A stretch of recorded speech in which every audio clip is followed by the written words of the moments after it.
Ladies and gentlemen, as you have seen throughout the show, magic can be used to entertain you, to amuse you, or perhaps even to fool you.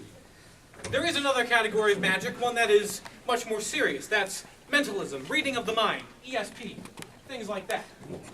It's very taxing on the brain, but quite intriguing. There is another category of magic, one that is not so well known.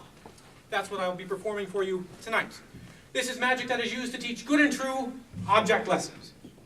The category of magic, of course, I'm referring to is gospel magic, and it is usually done by a magic minister. Woo! What he will do, he will read a passage and then talk of it to its maximum potentiality, and perhaps even beyond, and then drive home the point with a magic trick. Sounds interesting, right? All right. We are going to do this. I know that, this is a rather secular-looking audience. I didn't say CD, I said secular. Overall, though, one would not typically do gospel magic for. However, because of its educational value, and, well, even with the time change, I'm not so sure how many of you will make it tomorrow morning. I believe it would be wise of us to spend just a few minutes studying the art. Allow me to set the scene. Wrap it around. Good. Thank you very much. Thank you. Yes! Woo! Now, you may see this as an ordinary sink stopper. I see it as a metaphor for going down the drain. Friends, we read today from the good book. Well, it's not the good book, but then it's not a bad book either. We will commence our reading with the 4th chapter of Mother Goose. Little Bo Peep. Little Bo Peep has lost her sheep and doesn't know where to find them. Leave them alone. They will come home, wagging their tails behind them. Now, friends, what do the words of this text here mean? Sure, first, we know that Little Bo Peep was not old, neither was she large, for it says explicitly in the text that she was little. Now, there is no mention of a father peep, nor a mother peep, so you must assume the dear parents have passed on, plunging Little Bo Peep into a state of orphanship. Too young to collect ABC, not old enough for social welfare.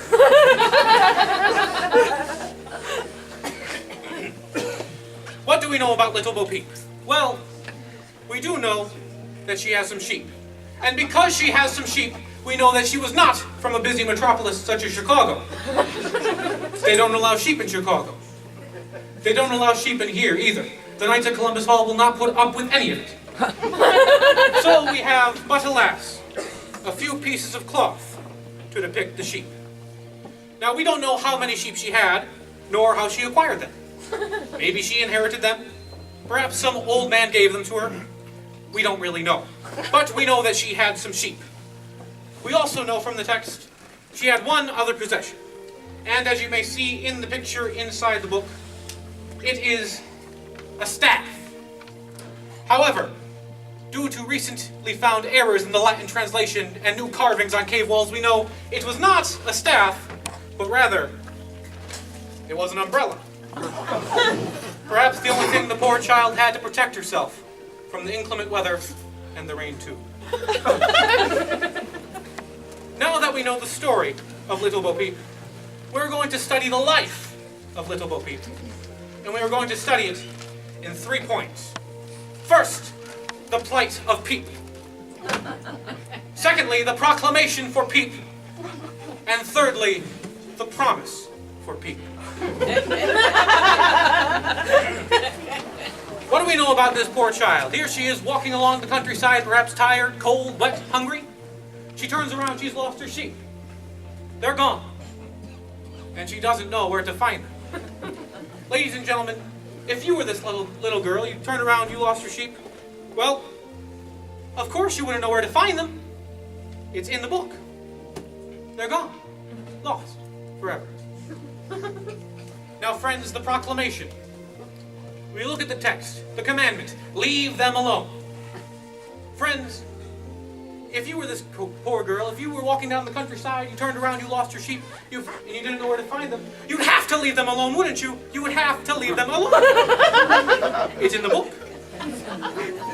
But now, friends, the promise. The promise, they will come home. They will come home. Friends, if your way is lost, if you don't know how you'll get through the Christmas season, maybe, well, you banged your car up, or it won't run. Maybe you lost your girlfriend. Who knows? Friends, remember that every cloud has a silver lining. They will come home. If you believe, say, Amen. Amen. Amen, yes. And they will come home, but how will they come home? Sad, rejected, tired, and soiled? No! Happy! Wagging their tails. The poor things can't smile.